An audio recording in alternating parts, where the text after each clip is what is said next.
জাতীয় সংসদ নির্বাচন দীর্ঘ 17 বছর পর আনন্দমুখর পরিবেশে আমাদের এবার ভোটের অংশগ্রহণ করতেছেন।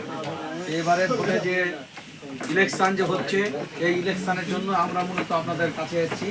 আমরা এসেছি ভোলাহাট উপজেলা বিএনপির পক্ষ থেকে, বিএনপির সভাপতি হিসাবে আপনাদের দ্বারে দ্বারে এসেছি।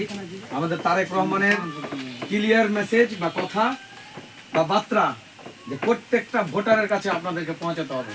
এখন বাড়িতে বসে আর ভোট হবে না, ভোটারের মূল্যায়ন করতে হবে। ভোটারের মূল্যায়ন, ভোট চাওয়া যেমন এবং ভোটে পাস করাও মূল্যায়ন করতে হবে, এটা তারেক রহমানের বার্তা। তো যাই হোক, এবার আমরা যদি সবাই মিলে আপনারা ধানের শীষে ভোট দেন, এই সিটে আমাদের মনোনীত প্রার্থী আলহাজ আমিনুল ইসলামকে যদি ভোট দেন, ধানের শীষে ভোট দেওয়া হবে। এবং ধানের শীষে যদি ভোট দেন, তাহলে তারেক রহমানকে আগামী দিনে আমরা প্রধানমন্ত্রী করতে পারবো ইনশাআল্লাহ, আমরা যদি সবাই চাই, আল্লাহ যদি চাই। তো আমাদের তারেক রহমান এই দেশের যদি প্রধানমন্ত্রী হয়, তো উনি একটি মেসেজ দিয়েছেন আমাদের যে ফ্যামিলি কার্ড, যে আমি যদি প্রধানমন্ত্রী হই তাহলে বাংলাদেশের মানুষের জন্য আমি ভাববো একটা প্রধান এই দেশের ওই পরিবারের প্রধান মহিলার নামে হবে একটি ফ্যামিলি কার্ড। এই ফ্যামিলি কার্ডের সুবিধা থাকবে 2,000 থেকে 2,500 টাকা, এটি মহিলা প্রধান পাবে। একটি পরিবারের জন্য খুব সহযোগিতা করা হবে যদি এটা সহযোগিতা করা হয়। আরেকটা কি, যে যদি মহিলাকে দেয় তাহলে পুরুষের জন্য কি ভাবলো, পুরুষের জন্য ভাবছে কৃষি কার্ড।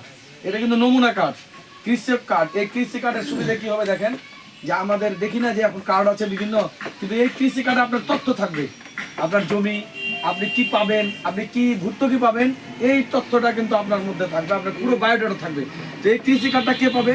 এখন বড় লোকরা বা পয়সাওয়ালারা বলবে যে শুধু গরিবই পাবে, আর গরিবরা মনে করবে যে মনে হয় মধ্যবিত্ত জমিওয়ালারাই পাবে। না, এখানে আমাদের ভেঙে দিয়েছে যে একজন সর্বনিম্ন কৃষক যার জমি নাই, শুধু কৃষি কাজ করে জীবিকা নির্বাহ করে, তার জন্য এই কৃষি কার্ড আছে, তার ক্রাইটেরিয়া অনুযায়ী সে পাবে। এবং মধ্যবিত্ত যিনি কৃষক তিনিও পাবেন, এবং যার জমি বেশি আছে তিনিও পাবেন। তো সুতরাং এটি ভাবছে কেন, যে বাংলাদেশের কৃষক কতটি, কে কি চাহিদা আছে, কার কি চাহিদা আছে, দেশের ফসল উৎপাদন করতে হবে। মেজর জিয়া, শহীদ রাষ্ট্রপতি জিয়াউর রহমানের সর্বোচ্চ বড় একটি প্রকল্প ছিল খাল খনন।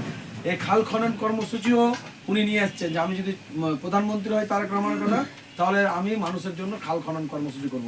স্বাস্থ্য একটি বড় ঝুঁকিপূর্ণ জিনিস, স্বাস্থ্য সচেতনতা, স্বাস্থ্যের জন্য উনি কাজ করতে চান, শিক্ষার জন্য কাজ করতে চান, এবং যুব সমাজের জন্য যারা খেলাধুলা প্রিয় তাদের খেলাধুলার কাজ করতে চান। যারা যেই সেক্টরে কাজ করে, যারা যে পেশা কাজ করে, প্রত্যেকটা পেশাকে তিনি মূল্যায়ন করতে চান।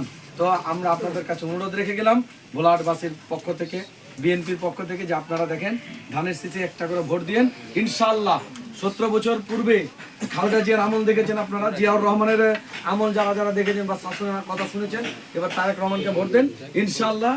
আপনারা এটি ভালো রাষ্ট্র পাবেন, এবং সর্বোপরি প্রথম কথা যে মানুষ নিরাপত্তা স্বাচ্ছন্দ্যে আর কথা বলতে পারবে, ঘুরতে পারবে, এবং গণতন্ত্র প্রতিষ্ঠা হবে। ধন্যবাদ। আসসালামু আলাইকুম ওয়া রাহমাতুল্লাহ।